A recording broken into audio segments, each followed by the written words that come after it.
Здрасте, здрасте. Пятница 21:00, как всегда, телеканал АТР, как всегда в это время на этом телеканале программа «Что у них там за поребриком». В этом году последняя передача уже. Больше в этом году мы с вами не увидимся в следующем, поэтому пройдемся по тем новостям, которые нам принес этот замечательный год и эта замечательная страна. Напоминаю вам наши замечательные телефоны и наш замечательный вайбер. Вот они появились внизу на плашечке. Звоните нам, телефонируйте, пишите, сообщайте сообщения, задавайте вопросы, говорите вообще все, что вы думаете про всю эту замечательную ситуацию. Поговорим, пообщаемся, ответим, расскажем, докажем и покажем. Так, ну что, поехали. Главная новость этого года. Вот прям главнейшая новость. Ничего главнее, мне кажется, в этом году не случилось. Лифты в многоэтажках Луганска будут работать всю новогоднюю ночь. Лифты в многоэтажных домах Луганска будут работать в новогоднюю ночь с 31 декабря на 1 января на протяжении всей ночи. Об этом сообщили в пресс-службе столичной администрации со ссылкой на начальника управления обеспечения жизнедеятельности города Игоря Гайдаша. Все функционирующие лифты города, не все лифты, а все функционирующие лифты, обратите внимание, в праздник будут работать круглосуточно, отметил он. В городадминистрации напомнили, что в обычном режиме лифты в столичных многоэтажных домах работают с 7 утра до 21 часа вечера. Ну, это, по-моему, величайшее достижение. Это вот как, не знаю, метро в Манхэттене будет работать круглосуточно в новогоднюю ночь, так и Луганск не отстает. Запустил лифты на всю ночь и прям гуляй не хочу. Как тебе такое, Илон Маск? Чем будешь крыть?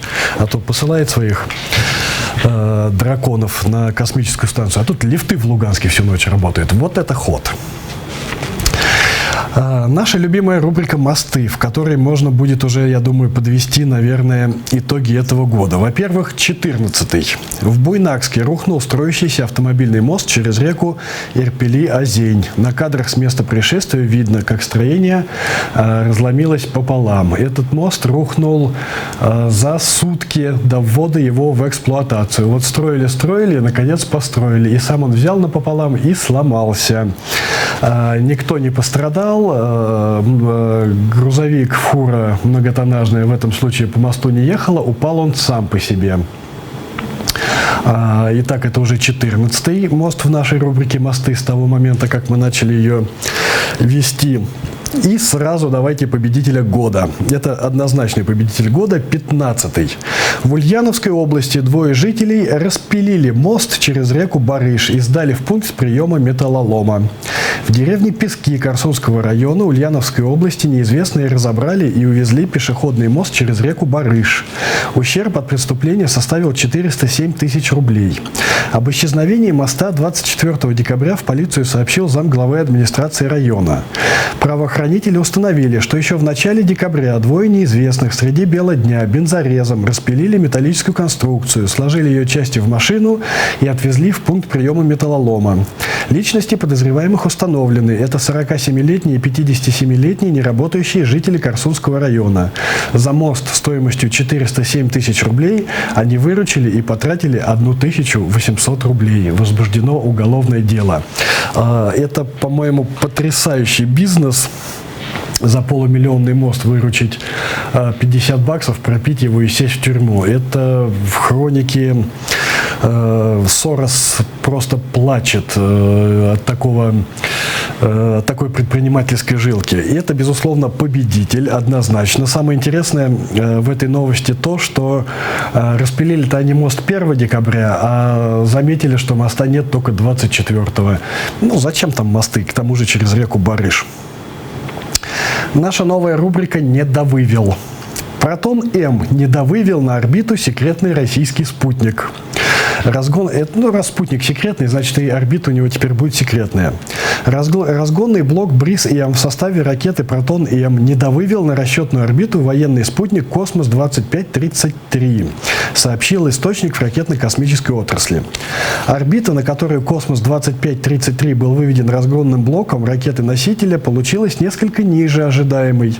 Ничего критичного в этом нет, так как бортовые запасы топлива спутника позволяют компенсировать это незначительное недовыведение, сказал собеседник. Вот прям замечательное какое-то новое слово недовыведение. Я его обязательно возьму в свой лексикон и обязательно буду его использовать. И праздник приходит на космическую орбиту. Не только спутник не довывел Дед Мороз, он, наверное, с Сантой столкнулся, они там летели олени, и тут бац, летит разгонный блок Бризем, и не туда, и не сюда. И в итоге и блок не вывел, и космонавтам не досталось подарков. Российский космонавт остался без подарка на Новый год. Российский космонавт Олег Кононенко, находящийся на Международной космической станции, остался без подарков на Новый год. Они разбились вместе с кораблем «Союз МС-10». Выбор подарков для космонавтов, которые круглый год находятся в изолированной среде космоса, крайне важен. Родственники и сотрудники службы психологической поддержки подходят к выбору таких подарков с душой. Больше всего ценятся подарки, сделанные своими руками. Кроме того, в утраченный комплект подарков входило много вкусной еды. Конфеты, ягоды, орешки, кетчуп и горчица, призванные разнообразить рацион космонавтов. Но хоть санкционки не было, хоть колбасы с проклятым сыром не было. Вот орешки, ягоды, которые можно собирать еще в лесах великой страны, ну и кетчуп с горчицей тоже бездуховный. Но не довывели и эти подарки на орбиту. Все, космонавты без подарков. Давайте пожелаем космонавтам, поздравим их с Новым годом и передадим им в качестве подарка новогоднее поздравление Натальи Поклонской, почему-то верхом на лошади. Дорогие друзья, прежде всего хочу поблагодарить вас за доверие и поддержку, ведь трудности, которые мы прошли вместе, нас делают только крепче и сильнее. От Нового года каждый ждет перемен к лучшему. Но прежде всего, все перемены зависят от нас, от нашего выбора ежедневного и порой очень сложного. В новогоднюю ночь я желаю, чтобы к вам обязательно пришла сказка. В новом году к вам придет счастье, радость. И пусть в новом году на коне будет тот, кто благороден и несет справедливость и добро. С Новым годом! С новым счастьем! Я бы обязательно прокомментировал это замечательное поздравление, но я не могу его прокомментировать, потому что я ни черта не понимаю, чего она говорит. Я совершенно не понял, что она сказала и к чему это вообще все. Поэтому переходим к новостям духовных скреп. Резиденция генерала Деда Мороза откроется сегодня на линии Сталина. Генерал Дед Мороз в шапке со звездой и с каракулевым воротником на шубе на военный манер будет вплоть до 7 января встречать малышню и взрослых в своей хате. Традиционно к нему приезжают на каникулы школьники, но и господа постарше организованными группами также едут в гости. Вот Дед Мороз на БМДшке едет. Ну какие олени, ну честное слово, какие сани, какой Джингл Беллс. Настоящий скрепный Дед Мороз должен быть на БМДшке. Осторожно, танки, осторожно, Дед Мороз. Как и ранее, работают на линии Сталина экскурсионные и интерактивные зоны. В зимнюю пору можно покататься на лошадях, тюбингах, санках, поучаствовать в квесте и специальной фотозоне запечатлеть себя с необычным Дедом Морозом и даже приодеться в военную форму. Добавлю, что этот Дед Мороз белорусский. Это происходит в Беларуси. Но вот наши друзья тоже уехали в сторону великих скреп и дедов-воевалов, и теперь Дед Мороз там тоже будет на танке. Но все равно не догнать, не обогнать эту замечательную страну. Давайте посмотрим сюжет про елку Победы. В Поклонной горе, несмотря на снег и метель, сегодня было многолюдно. В Центральном музее Великой Отечественной зажгли елку Победы и организовали одно из самых необычных новогодних представлений, воссоздав в деталях праздник, который состоялся в городе 65 лет назад. В декабре 1944-го власти впервые с начала войны провели в столице новогоднее представление. Вместе с традиционными поздравлениями звучали пожелания скорой победы, а наряду с известными сказочными персонажами тогда появились и новые герои. Сергей Морозов увидел, как это было. Редкий случай постмодернистской елки. Дети, которые в ней участвуют, вероятно, даже не подозревают, что они воспроизводят шоу 1944 года. Многие детали, подробности, которые, если не знать их смысла, кажутся просто маскарадными чудачествами, на самом деле имеют глубокий исторический смысл. Детей у елки встречает артист в костюме советского самолета. Пролетая над Череповцом, и ходячая елка. Все эти костюмы рекомендовал шить журнал «Вожатый» за 1944 год. Оттуда же костюмы животных. Организаторы хотели повторить ту елку Победы, которую устроили в Москве зимой 1944 года.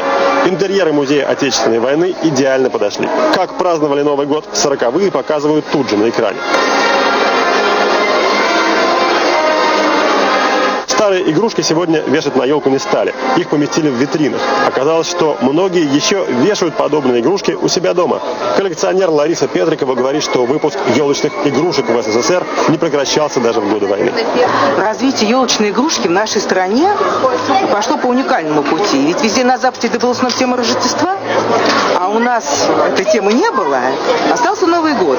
И все, что в жизни страны было мало-мальское интересное, все отражалось в игрушке. Выпускали шары всевозможные на тему, допустим, спасения челюскинцев или войны с Испанией. Сегодня на елку позвали ветеранов, которые в годы войны учились в Соловецкой школе «Юнг». 44-й год, новый там встречали. Но какая там может быть? Когда там занятия, учеба. Елки были кругом, только без игрушек. Дети, вероятно, не очень понимали, почему Деда Мороза сегодня анонсировал Василий Теркин, кто он вообще такой. Зато ремейк военного шоу «Петрушка против Гитлера» вызвал всеобщий восторг.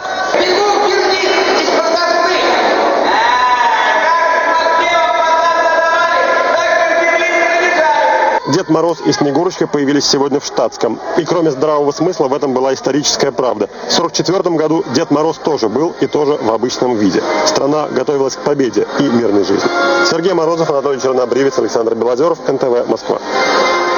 Вот интересно, какими были бы новогодние игрушки сейчас, если бы вот эта вот традиция отражать в них главные события уходящего года сохранилась. Год кризисный был. Ну, наверное, для этого не всегда бы подошли яркие краски новогодние.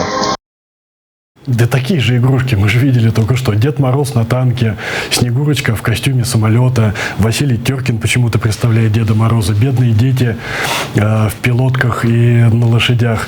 Вообще жалко, конечно, детей, что они там с детьми делают, это, конечно, чума. Я бы, кстати, предложил бы еще сделать квест, что только 44-й год. Я бы сделал бы елку еще годов там 30-х, когда за буржуазный Новый год отправляли на Соловки. И вот всех, кто отмечает эту елку, прям по сталинским канонам, в авоську и на Индогирку, почему бы и нет.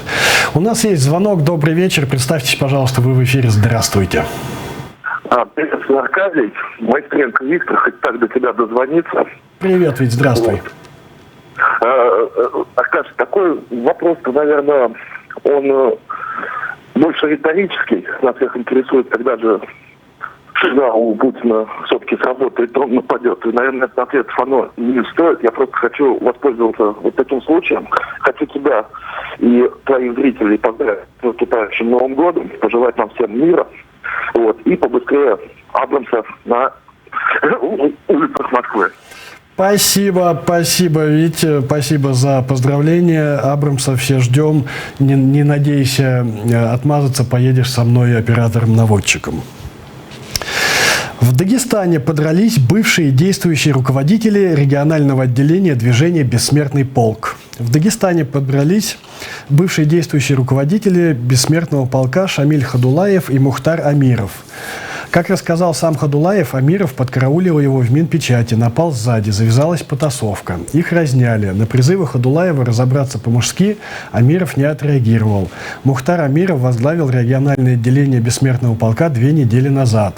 Хадулаев был смещен с этой должности и исключен из Центрального штаба движения.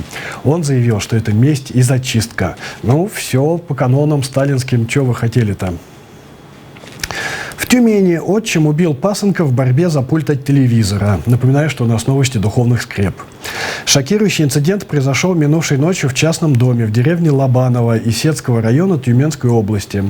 Как сообщает пресс-служба регионального следственного управления, 45-местный житель поссорился со своим взрослым пасынком, выясняя, какой телеканал лучше. За пульт от телевизора завязалась нешуточная борьба, в ходе которой один убил другого. Отметим, что в момент спора и трагической развязки и жертвы, и подозреваемые были нетрезвы. Да кто бы сомневался-то. Дома произошел конфликт на почве разногласий о том, какой телевизионный канал смотреть. Разозлившись на пасынка, мужчина схватил нож и нанес ему не менее 12 ударов ножом, комментирует в ведомстве. Зомбоящик зло, пропаганда убивает. Пропаганда убивает как и опосредованно, так и напрямую. Выкидывайте к чертям собачьим все российские каналы.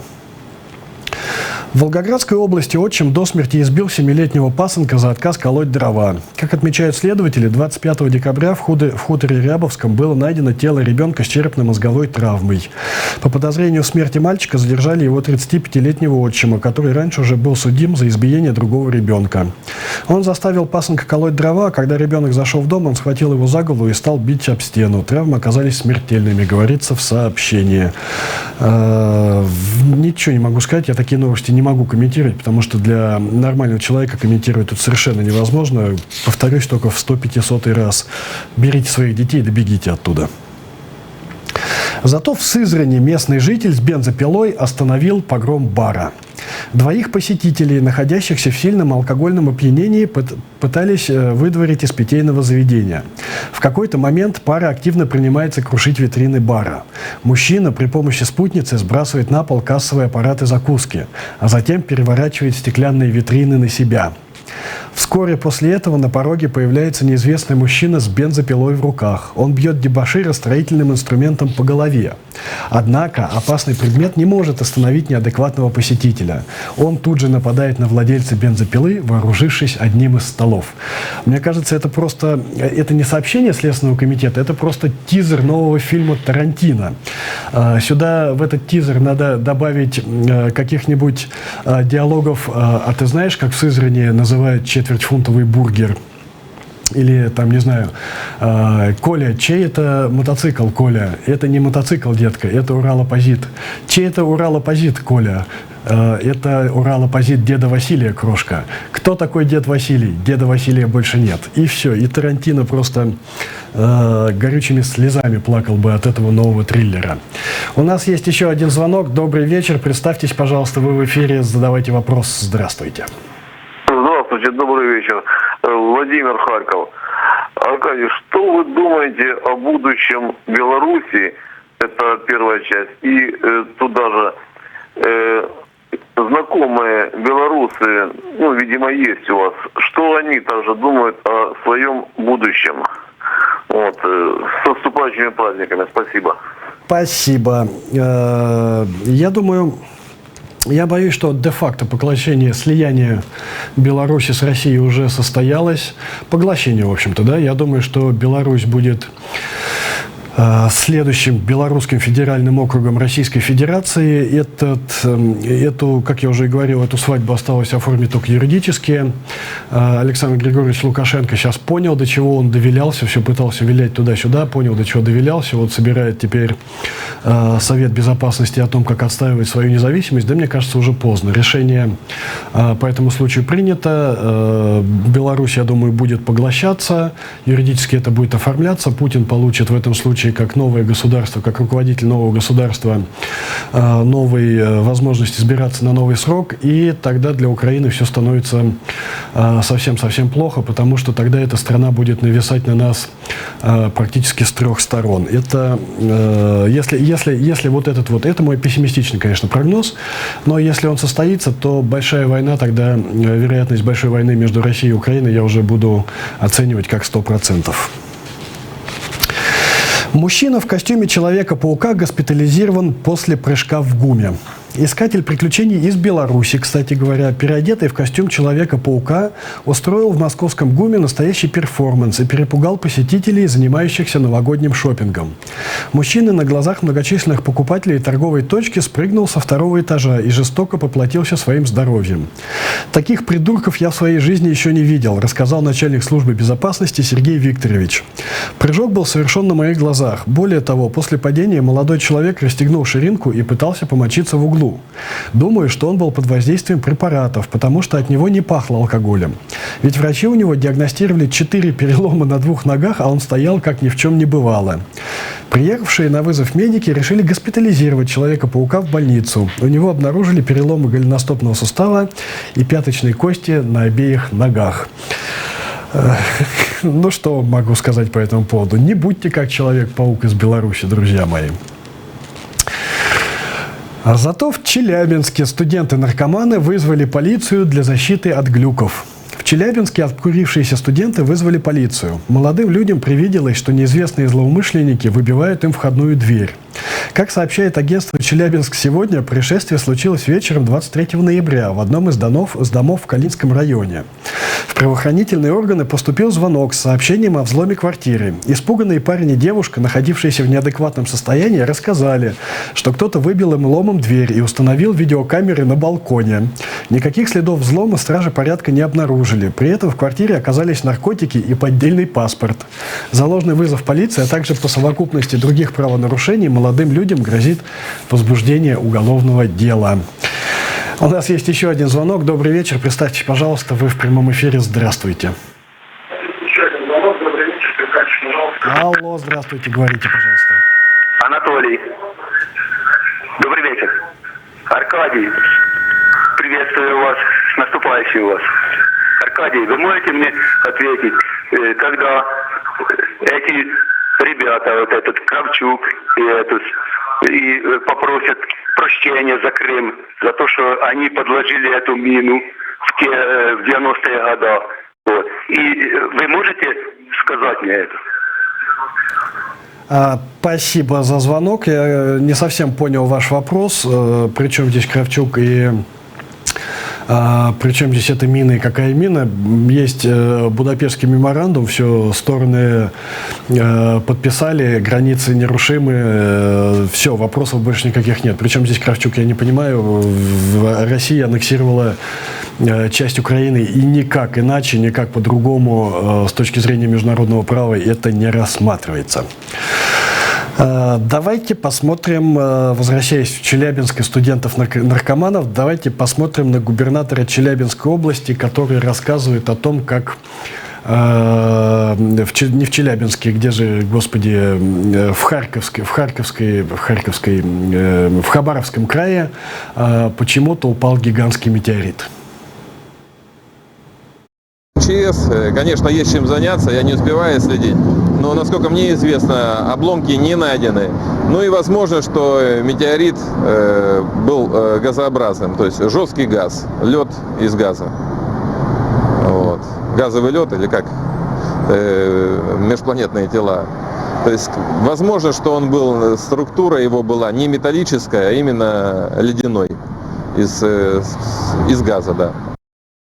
Что-то происходит в Челябинске не то. Голый мужчина залез в клетку к тигру в Италии.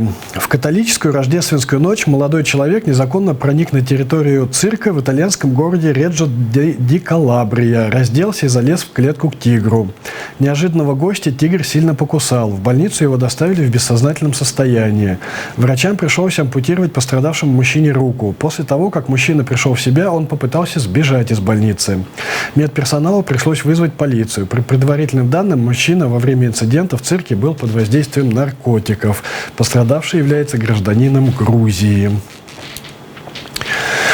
Так, ну что же, наша любимая тема про скульптуры, сталактиты и сталагмиты.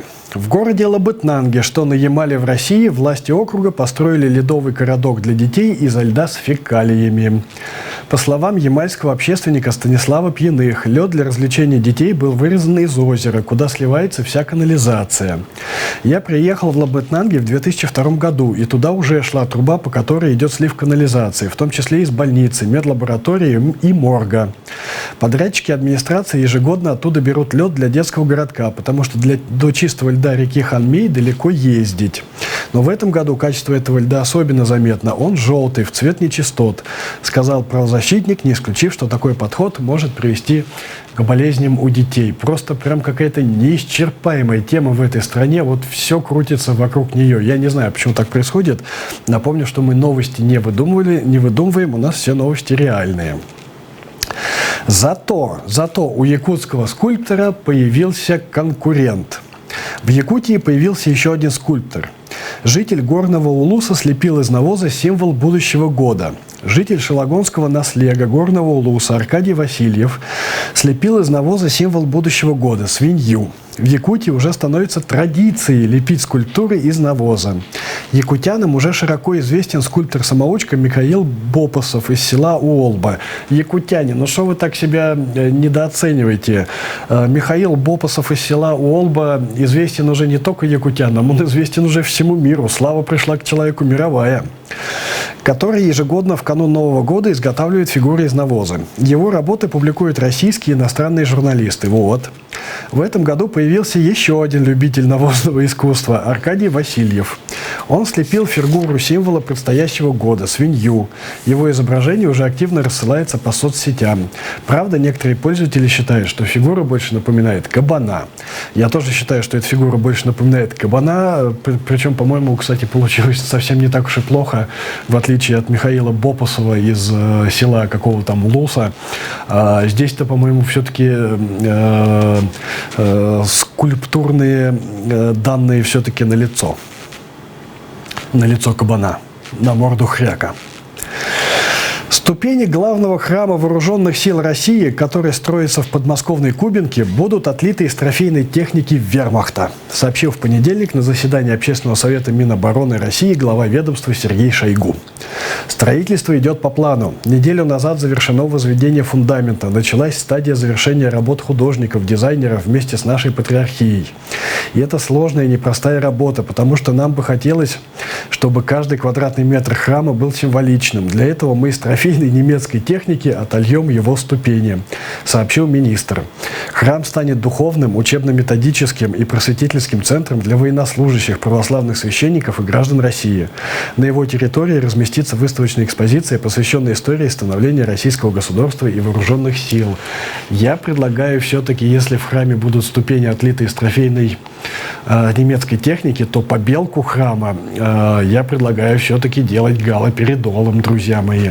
Это как раз бы очень замечательно дополнило друг друга. Идешь по ступеням, отлитым из военной техники, и заходишь во фрески, в которых нарисован там какой-нибудь Сталин или там Александр Невский, выведенный галоперидолом. Это было бы очень все в тему. Замечательное интервью тут дала Катя Андреева телеканалу BBC, где она несет там, все-таки не бред. Там видно, что это человек откровенный циник. Давайте посмотрим, как вот эта тетенька, которая 20 лет занимается тем, что сама строит этот зомбоящик, и тем, что только и делает, что сеет ненависть, ксенофобию, агрессию и развязывает агрессивную войну. Давайте посмотрим, как она сама говорит про свой же телевизор. Я вам объясню, почему я не смотрю телевидение.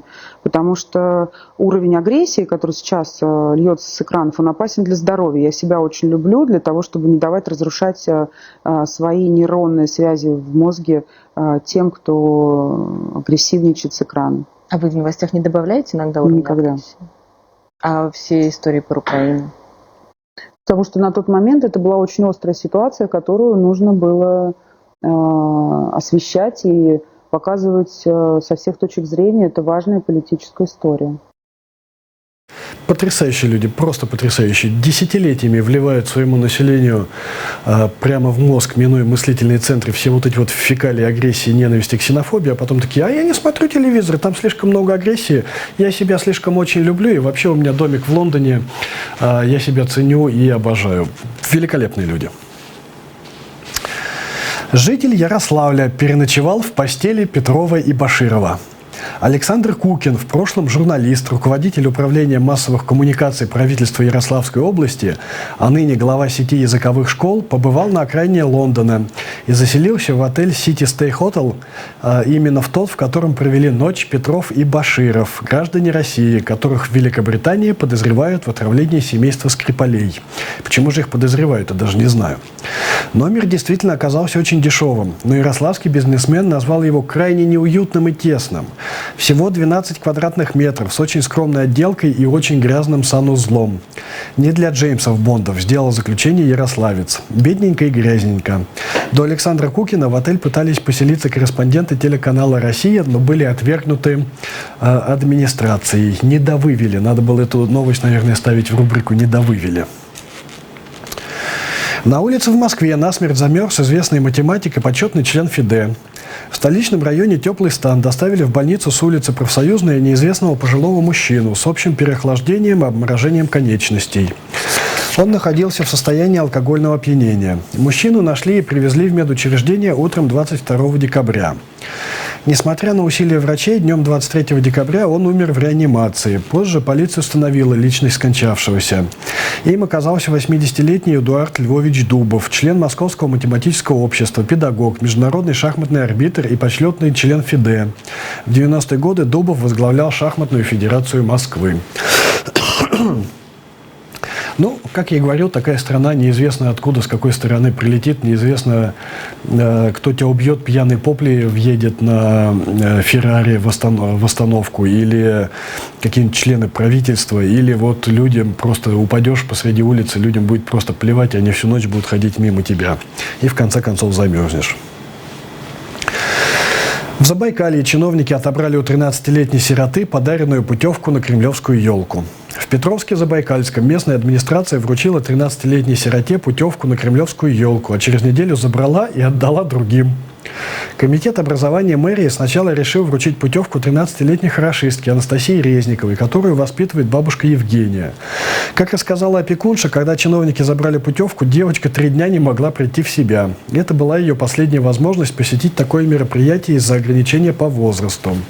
Сейчас семье приходится пользоваться услугами психолога. Я ее воспитываю одна. У Насти нет родителей. Она хорошо учится в 7 классе, участвует во всевозможных конкурсах. Ее везде хвалят, зовут. В этом году перед всем классом объявили, что она поедет на кремлевскую елку. Мы начали собираться, а через неделю они сообщили, что поменяли свое решение, отдали путевку ребенку из другой школы. Чиновники аргументировали свое решение тем, что школа, в которой учится Анастасия, уже получала путевку. В Краевом министерстве образования отказались помогать ребенку. Этот вопрос находится не в их компетенции, уверяют они. Но вот просто потрясающее отношение к людям, как к своим крепостным. Вот не как к личности, да, не к ребенку, не как к ребенку, а просто как к крепостному. Но вот этим крепостным в этой школе мы уже давали, ну давай теперь отберем у девчонки путевку, отберем ее праздник, который мы ей сделали, и передадим другому. А девчонка вот 3 дня с психологом. Забирайте своих детей и езжайте оттуда. Давайте посмотрим ролик, который наглядно демонстрирует, кто в этой стране главные люди или какие-то вот эти их все символы. Кремлевскую елку везут в Кремль под охраной взвода автоматчиков.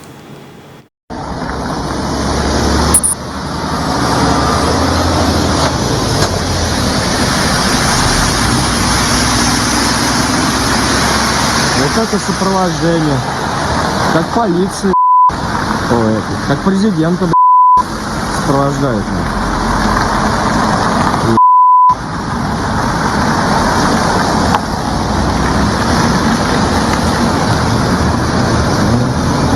Мусоров, взял автобус, за ним.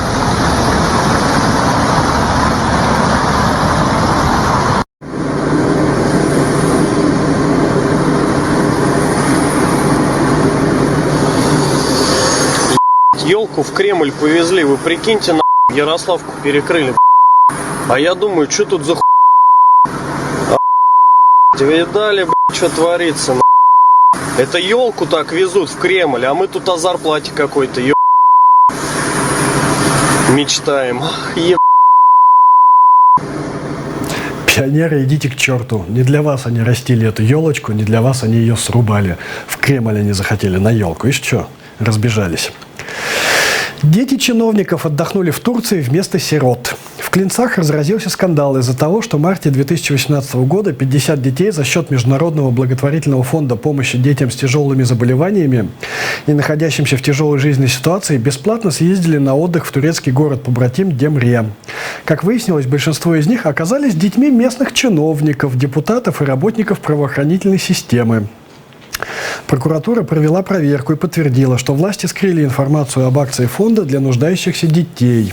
Должным образом не был организован отбор для поездки за границу, в связи с чем не был соблюден принцип равного доступа граждан к отдыху и оздоровлению. Да вы что, с ума сошли такие вещи говорить? Принцип равного доступа граждан – это прям экстремизм по нынешним временам. Чиновники явно не понимали, в чем их обвиняют. По их мнению, никакого злоупотребления власти не допустили. Благотворительный фонд имени А. Карлова, это как раз убитый в Турции российский дипломат, оплатил эту поездку. Давайте посмотрим это замечательное видео. По получению путевок. Почему там оказались одни дети? Покажите мне, вот вы сейчас мне говорите, родители дрались, боевые действия проводили. Подождите, давайте вот по факту. Почему там дети работников администрации? А дети работников администрации, это не дети города Клинцы? С самого начала, скажем так, вся работа, которая проведена до этого, она была опошлена и, скажем так... Я вам скажу, что именно вами она и была опошлена. Мы абсолютно не видим здесь никакой пошлости в том, что поехали те или иные дети. Понимаете, 7 тысяч детей в городе, из них поехало 50. В группе должны были дети администрации, должны быть многодетные, должны быть больные дети, должны быть... То есть отставок не будет, отставок, то есть добровольно никто уходить не будет. То есть после такого события, то есть вы считаете все нормально, то есть дети... Каких отставок? Подождите, о чем вы сейчас говорите? Владимир, ваше мнение, понимаете? Вам все равно, я понял. Нет, не все равно, оно может быть при вас. У меня тоже есть определенное мнение по любому абсолютно человеку здесь присутствующему. Если есть какие-то вопросы, претензии ко мне, я готов сейчас выслушать и ответить. Но вы считаете, что злоупотребление не было? Ваше личное мнение? Мое мнение. Кстати, вот этот замечательный чиновник, это мэр города Клинцы, который в этом году заработал $1 миллион. Это больше, чем Дональд Трамп, Ангела Меркель и Макрон вместе взятые. В день этот человек зарабатывает 180 тысяч рублей. Ну, как зарабатывает? Ворует, конечно же, отпиливает. И вот с такими доходами этот парень украл у ребенка, больного ребенка, путевку за 40 тысяч и отправил туда какого-то своего... Ну, или своего ребенка, или ребенка своего друга. И жадность фраера сгубила. Надо было делать, как надо было. Вообще там пошел такой чиновникопад в России. От чиновников сейчас избавляются только в путь. Если ты засветился в каком-то интернет-скандале, то увольняют только в путь. Вот Ольгу Гладских, которая говорила, что государство вам ничего не должно. Потом ее, в конце концов, уволили за это высказывание. Обнаружилось в списке тех, кто претендует на получение бесплатного бюджетного жилья. Это вам государство ничего не должно. Им-то как раз должно. Прохожий, который случайно нашел новорожденную на помойке, оказался ее отцом. 19-летний юноша обратился в полицию и сообщил, что нашел возле мусорки на улице Дарвина ребенка. Девочку передали в медучреждение, где она находится в настоящее время. Ее состояние оценивается как удовлетворительное. По факту нахождения ребенка возбуждено дело о покушении на убийство матерью новорожденного. Полиция изучила записи видеокамер, установленных на подходе к месту происшествия, опросила жителей близлежащих домов. В результате было установлено, что отцом ребенка является юноша, который сообщил о его нахождении, а матерью его 22-летняя сожительница. Результаты проведенной генетической экспертизы проявили родство. Я вот когда в течение недели отбираю новости для нашей передачи, я вот про вот этот ужас и жах про детей я беру очень-очень аккуратно, очень осторожно, потому что я не могу об этом говорить. Но я вам хочу сказать, что вот такие новости: убили ребенка, заморозили ребенка, выкинули, там дети убили детей, дети убили взрослых и так далее и тому подобное, они идут просто сплошным потоком. Это то, что в этой стране делают со своими детьми, это врождение в зачатие. Какие всходы это даст через 15-20 лет, мне даже страшно подумать. Зато россиянин ограбил банк на Шпицбергене. Его задержали через 20 минут. Похоже, там просто некуда бежать. Местные власти называют мужчину, имя которого не разглашается, туристом. Он угрожал работникам банка ружьем, которое легально взял в аренду. Как пишет издание «Свалбард-Постен», ружье в городе можно арендовать, в частности, для защиты от белых медведей. Работники банка, кроме них в помещении никого не было, нажали на тревожную кнопку, и россиянина задержали через 20 минут после преступления. Шансы грабителя на успешный побег были невелики. Да что невелики, их нету вообще, это остров. Местное издание Ice People отмечает, что в Лонгйире несколько недель назад установилась полярная ночь, что могло бы помочь преступнику скрыться. Но покинуть город в это время города можно главным образом на самолете. В норвежских соцсетях стали шутить о случившемся, называя это самым безрассудным ограблением банка в норвежской истории. Грабитель забыл подумать о путях отхода. При этом дело происходило на острове с дорогами протяженностью всего лишь 5 миль. Это вы, норвежские дурачки, шутите, что человек такой тоже дурачок. А чувак-то, я думаю, прошаристый. Он просто как понял, приехал в Лонгйир, посмотрел, как живут норвежцы, понял, что ему надо возвращаться в какой-нибудь свой Салехард или Челябинскую область, грабанул банк и сейчас замечательно сидит в норвежской тюрьме с 5-разовым питанием, интернетом и такими условиями, которых у него и дома-то, наверное, не было. Давайте посмотрим новый хит от нашего любимца Гурбангулы.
Напомню, что в Туркменистане людей арестовывают за несанкционированную покупку еды. Переходим к новостям нанотехнологий. Давайте нормальную новость все-таки. Чего мы все ахинея да ахинея? Давайте посмотрим, как живет все-таки в конце концов нормальный мир. Зонд НАСА приближается к рекордно далекому объекту. 1 января автоматический межпланетный зонд New Horizons пройдет рядом с самым дальним космическим телом, когда-либо непосредственно исследуемым человечеством, объектом 2014 МЮ-69, далеко за орбитой Нептуна. НАСА будет вести прямую трансляцию из центра управления зондом. В этот день New Horizons будет находиться от Солнца на расстоянии около 43 астрономических единиц, то есть примерно в 6,5 миллиардов километров. Радиосигнал до зонда и назад, который движется со скоростью света, добирается с Земли до полдня. Сейчас миссия продолжается уже более 4,5 тысяч суток. Ученые планируют пролет станции в 3,5 тысячах километров от поверхности объекта. Зонд пронесется мимо на скорости более 50 тысяч километров в час и при этом сделает качественные фотографии. Поскольку энергии изотопного источника должно хватить по меньшей мере до 2026 года, ученые могут продлить миссию станции на еще одно сближение ее с каким-то другим объектом в поясе Койпера. Затем, через 20 лет, зонд выйдет за пределы сферы 100 астрономических единиц от Солнца. Но это, конечно, какая-то просто фантастика. Это вот 21 век, это мир, который живет в реальности, и все вот эти вот данные, да, 100 астрономических единиц, 50 тысяч километров в час, там 6,5 миллиардов километров, они, конечно, поражают воображение. Поэтому давайте посмотрим, как в Туапсе электричка сошла с рельс. Из-за схода, если я не ошибаюсь, из-за схода селя в Туапсе вот эта вот новая нанотехнологичная электричка сошла все-таки с рельс, 2 вагона выкатились на проезжую часть.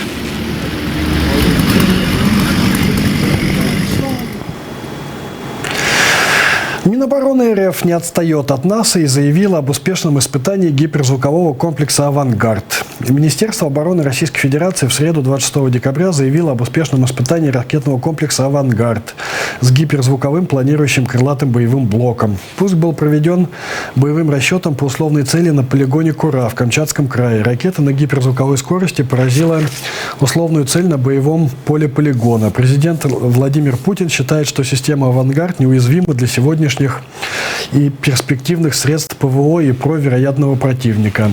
Это большой успех и большая победа, цитирует Путина пресс-служба Кремля. Ну вот не знаю, построят они, не построят. Я думаю, все-таки построят, будут вливать туда бабки, вливать. И в конце концов домучают это дело. Давайте посмотрим, что по этому поводу заявил сам непосредственно Владимир Путин. Уважаемые товарищи, хочу обратиться ко всем. Поздравляю вас с большим событием. Новая система «Авангард» неуязвима для сегодняшних и для перспективных средств ПВО и ПРО вероятного противника. Это замечательный, отличный подарок стране к Новому году.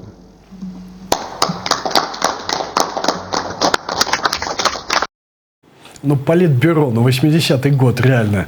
Дорогие товарищи, новый подарок, замечательный подарок стране. Мы забабахали очередную гипер-супер-ракету. Путин чем дальше, тем больше сваливается вот во весь этот совок, поздний брежневский застой. А давайте посмотрим на еще один подарок россиянам к Новому году. Это то ли тот же самый поезд по Домскому, то ли новый сошел с рельс. Но давайте еще раз порадуем глаз новыми съемками с нового ракурса.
Прям вот готов смотреть и смотреть. А главное, сколько экспрессии в комментариях вот этого человека, который снимал все это, ни одного слова без мата, все запикивать пришлось.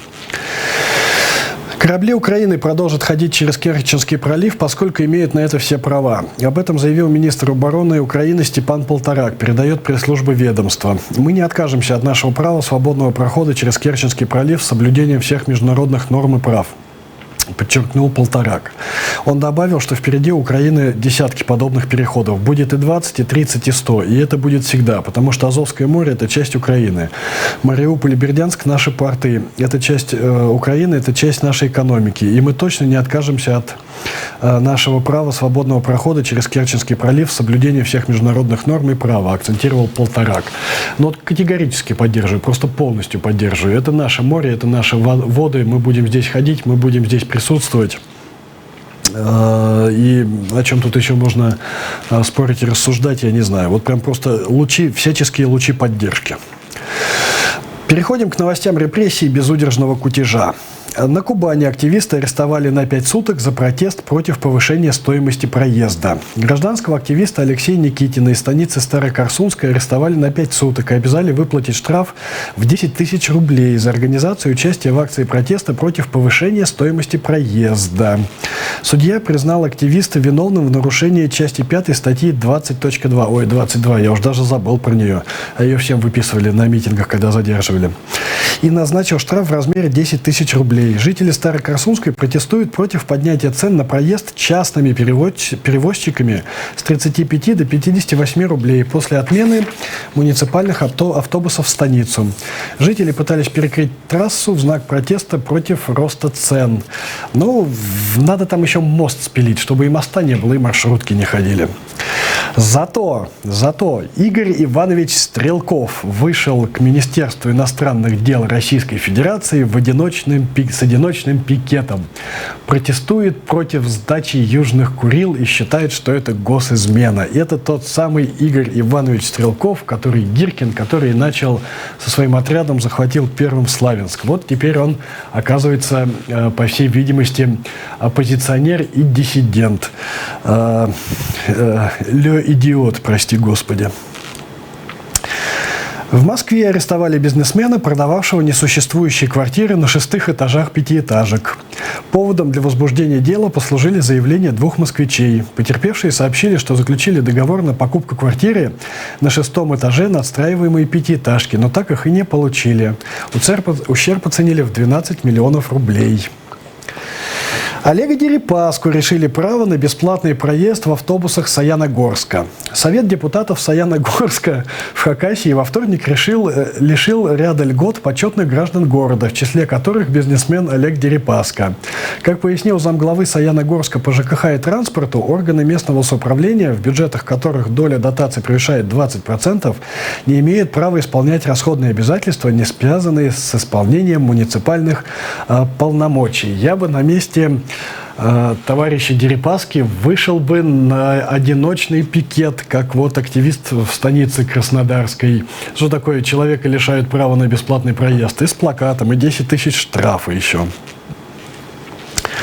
ФСБ и ОМОН провели обыски в сети «Красное и белое». «Красное и белое» – это сеть алкогольных магазинов в России, гигантская сеть. Компанию подозревают в продаже контрафакта и неуплате налогов. Сотрудники ФНС, ФСБ, Росалкогольрегулирования и ОМОНа 26 декабря провели серию обысков компании «Красное и белое». Обыски проходили в офисах в Москве и в Челябинске, а также на складах в Казани, Воронеже, Самаре, Уфе и Подмосковье. Как рассказал представитель компании, они начались утром и продолжались весь день. Основанием для проведения обысков названы подозрения в продаже контрафактного алкоголя и подозрения в неуплате налогов. Компания «Красное и белое» принадлежит около 7 тысяч магазинов, примерно в 50 регионах России. Ну вот опять же все к тому же. Вот все они живут там в этой замечательной стране, строят бизнес, думают, что все у них чики-пуки, а потом в конце концов попадают в поле зрения ФСБ, Росалкогольрегулирования, ФСКН и что там еще. И бизнеса нет, и ты либо бежишь из России на последнем самолете, успеваешь как Чичваркин улететь в Лондон и становишься там оппозиционером, либо садишься в тюрьму, как какой-нибудь, не знаю, Улюкаев. Глава центра Тимур Валиуллин подал в отставку. У него нашли недвижимость за границей. Президент России Владимир Путин назначил Валиуллина начальником Главного управления по противодействию экстремизму Министерства внутренних дел Российской Федерации, известного также как Центр в 2012 году. До этого Валиуллин 4 года возглавлял Центр по борьбе с экстремизмом Московской полиции. В октябре 2017 года Валиуллин предлагал наказывать родителей и учителей за участие детей в акциях протеста.